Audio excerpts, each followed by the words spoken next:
Si tu fais partie de ceux qui ne sont pas nés trouver de l'argent comme moi, si tu fais partie de ceux qui ne sont pas nés dans le beurre et qui désirent réussir et qui ont l'aspiration de réussir, alors cette vidéo est faite pour toi parce que dans cette vidéo, je vais te partager 5 différences énormes qui existent entre les pauvres et les riches. 5 différences qui existent entre ceux qui restent dans la pauvreté et ceux qui quittent de la pauvreté vers la richesse. Je t'invite à rester jusqu'à la fin de cette vidéo parce que j'ai réservé 2 différences énormes pour toi qui te permettent de quitter directement de ta position actuelle à un autre niveau. Donc reste jusqu'à la fin de cette vidéo pour découvrir quelles sont ces 2 différences énormes que tu dois savoir.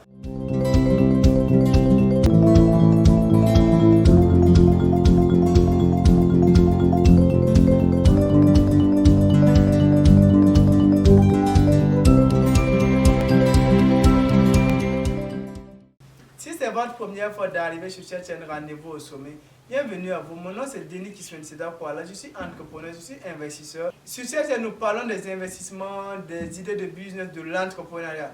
Si cette thématique d'investissement et de création de richesse te parle, je t'invite à t'abonner et à activer la cloche de notification pour ne manquer aucune de nos prochaines vidéos. Je ne sais pas si vous arrivez souvent de constater des frères qui sont dans la même société, qui sont dans la même maison, dans les mêmes conditions. Et paradoxalement, un arrive à réussir, tandis que l'autre reste toujours dans la même situation. Il y a 5 différences qui existent entre les riches et les pauvres. La première différence, c'est que les pauvres évitent l'échec, tandis que les riches embrassent l'échec. Dans nos différentes sociétés, on nous a dit de ne pas faire d'erreur, l'erreur n'est pas permis. Et même dans nos différentes écoles, le maître a un stylet rouge que lorsque tu fais une erreur, on bat et on te chicote à cause de l'erreur. Pour tout simplement te dire que l'erreur n'est pas permis. Mais une fois qu'on te dit que tu ne dois pas faire l'erreur, pour avancer c'est compliqué. Parce que sans l'erreur, tu ne peux pas avancer. Il faut toujours faire des erreurs pour avancer. La preuve en est, lorsque vous voyez une entreprise qui est en train de recruter, généralement ils vont vous dire qu'ils cherchent des gens qui ont 2 ans d'expérience, 3 ans d'expérience, 4 ans d'expérience. C'est pourquoi? C'est parce que ces gens ont déjà fait des erreurs passées et qu'ils ne vont plus commettre ces mêmes erreurs. Raison pour laquelle on veut les embaucher. Faire des erreurs n'est pas une fatalité. C'est faire toujours les mêmes erreurs qui est grave. Si vous faites une erreur aujourd'hui et demain, à travers cette erreur, vous allez vous corriger. Mais si vous faites la même erreur, c'est ça qui est grave. Donc ne faites pas les mêmes erreurs. De passage, vous connaissez tous Nelson Mandela. Nelson Mandela dit lui perd jamais, soit il gagne, soit il apprend. Donc il ne connaît pas la perte dans son dictionnaire. Le mot perte, le mot échec ne se trouve pas là-bas. Ce qui se trouve, soit il gagne, soit il apprend. Un enfant, s'il refuse de tomber, il ne va jamais apprendre à marcher. Thomas Edison a fait plusieurs essais avant d'inventer la lampe électrique.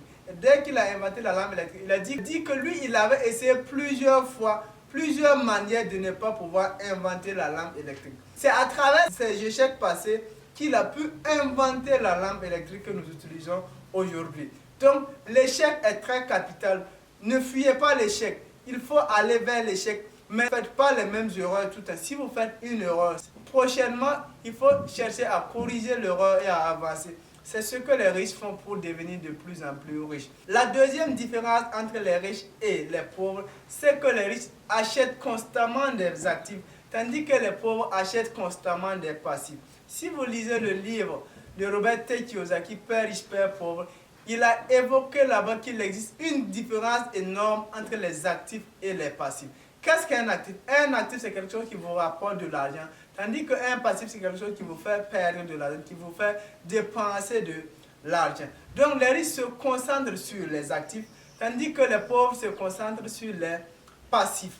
Je prends par exemple, si vous regroupez 10 jeunes et que vous leur donnez 1 million, 10 jeunes qui n'ont quasiment rien à faire, qui n'ont pas d'activité, et que vous leur donnez 1 million, je parie que la majorité, 80% va rentrer dans ce qu'on appelle des passifs. D'autres vont acheter des motos ou je ne sais quoi. Que font les riches? Imagine quelqu'un qui a 1 million. Normalement, si tout ton argent c'est 1 million, ce qu'il te faut d'abord, c'est tu dois prendre ces 1 million, acheter ce qu'on appelle des actifs. Tu dois prendre ces 1 million, investir. Et tes 1 million que tu as investi va te donner des dividendes, ça va te donner des retours sur investissement. Et à travers ça, le cumul de tes intérêts même peut atteindre 1 million. Et tu enlèves maintenant ces 1 million. Tu achètes la moto que tu voulais acheter initialement et tu laisses continuer. C'est comme ça que les riches font. Malheureusement, Les pauvres, ce n'est pas le cas. Dès qu'ils gagnent de l'argent, c'est comment dépenser qui compte. C'est comment aller acheter des passifs. Je vous ai dit qu'un passif, c'est quelque chose, quand tu dépenses, ça ne va jamais te rapporter de l'argent avec le temps. Au contraire, ça va encore entraîner d'autres dépenses. Imagine si tu étais sur une moto qui ne consommait pas assez, tu gagnes de l'argent, tu vas acheter une autre moto qui consomme plus. Donc tu vois subitement que tes dépenses ont commencé à augmenter. C'est comme ça. Donc la deuxième différence, c'est l'actif et puis le passif. La troisième différence entre les pauvres et les riches, c'est que les pauvres font semblant d'être riches, tandis que les riches font semblant d'être pauvres. Vous allez voir quelqu'un qui a 100 millions de francs CFA, mais si vous croisez cette personne, vous n'allez même pas sentir que cette personne, c'est lui qui a l'argent. Vous arrivez dans une entreprise, vous n'arrivez même pas à identifier le boss, pas tout simplement parce que le boss s'habille simplement. Quand tu le vois, tu ne peux pas savoir que c'est lui qui a l'argent. Et généralement, moi j'en ai vu pleinement, j'arrive à quelque part. Le chauffeur, même quand j'arrive, je vois le chauffeur et je vois le patron, j'ai l'impression même que c'est le chauffeur qui est le patron. Déjà, c'est le contraire. C'est ce que les riches font. Les riches font semblant d'être pauvres, pendant que les pauvres veulent se faire voir. Comme je l'ai dit, ne regardez pas les gens, ne faites pas semblant de devenir riche. Si vous n'êtes pas encore arrivé là-bas, suivez les étapes, vous allez arriver.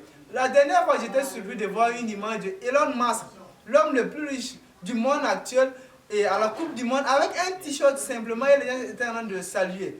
Ça prouve qu'il y a des gens qui étaient très bien habillés, mais leur argent ne vaut même pas un quart, pour ne pas dire un dixième de Elon Musk. Il était là-bas simplement, pourtant il a l'argent. Donc les riches vivent leur vie simplement, tandis que les pauvres cherchent à compliquer la vie. La quatrième différence entre les riches et les pauvres, c'est que les pauvres aiment être rémunérés en fonction du temps, tandis que les riches aiment être rémunérés en fonction du rendement. Oui, vous allez remarquer très bien, généralement en Afrique, surtout au Burkina Faso, les gens sont rémunérés en fonction du temps qu'ils passent. Et si une fois que vous êtes rémunéré en fonction du temps, vous savez que l'homme a 24 heures, tout le monde a 24 heures. Je l'ai dit dans la majorité de mes vidéos. Si vous avez 24 heures et que votre rémunération est faite en fonction du temps, imagine même si on te paye peut-être 10 000 francs par jour, ça veut dire que tu ne peux pas dépasser 300 000 le mois. Si on te paye 20 000 francs par jour, ça veut dire que tu ne peux pas dépasser 600 000 francs le mois. Mais si tu étais rémunéré en fonction de tes gains, en fonction des rendements, en fonction du chiffre d'affaires, il y aura un moment où ça va augmenter. Mais maintenant, nous, on aime les pauvres aiment ce qu'on appelle la sécurité. Parce que les riches, eux, ils risquent. Eux, ils aiment risquer. Si le chiffre d'affaires a augmenté, c'est que ton revenu aussi a augmenté. Mais les pauvres ne connaissent pas la valeur du temps. Les riches accordent de l'importance au temps. Voici la différence énorme entre les riches et les pauvres. La dernière différence entre les riches et les pauvres, c'est que les riches donnent avant de recevoir, tandis que les pauvres ne donnent pas. On a grandi dans des sociétés où on dit que les riches sont méchants, les riches sont égoïstes. Non! Quand quelqu'un est égoïste, ce n'est pas parce qu'il est riche qu'il est égoïste. Quand quelqu'un ne donne pas, quand quelqu'un est avare, ce n'est pas parce qu'il est riche qu'il est avare. Certainement, il était avare avant même d'être riche. Ce n'est pas l'argent qui l'a rendu avare. Mais remarquez généralement, les pauvres sont des gens qui attendent qu'on vienne les donner. Bon, je l'ai dit dans une de mes vidéos, dans la Bible, il est écrit « Demandez et vous recevrez » et beaucoup se concentrent sur ce verset. Ce verset, malheureusement, ne marche pas dans la vie active. Dans la vie active, on ne demande pas avant de recevoir, on donne avant de recevoir. Les hommes les plus riches, les Eboma, les Bill Gates, ce ne sont pas des gens qui demandent malheureusement. Ce sont des gens qui apportent de la valeur aux gens et en retour, l'argent rentre. Il faut chercher d'abord, c'est quoi je vais donner avant de recevoir. Mais les pauvres, généralement, attendent qu'on vienne les donner, attendent que les dons viennent. Non, ne cherchez pas à ce qu'on vienne vous donner. Cherchez d'abord à donner. Et une fois que vous donnez, vous allez recevoir. C'est à vous d'identifier ce que vous allez donner. Je prends par exemple, est-ce que vous pouvez aller acheter du pain sans donner de l'argent? Le boutiquier vous donne le pain et en retour, lui, il gagne de l'argent. Donc, ça a toujours été comme ça. Mais vous, à votre niveau, qu'est-ce que vous allez apporter? Quelle valeur vous allez apporter?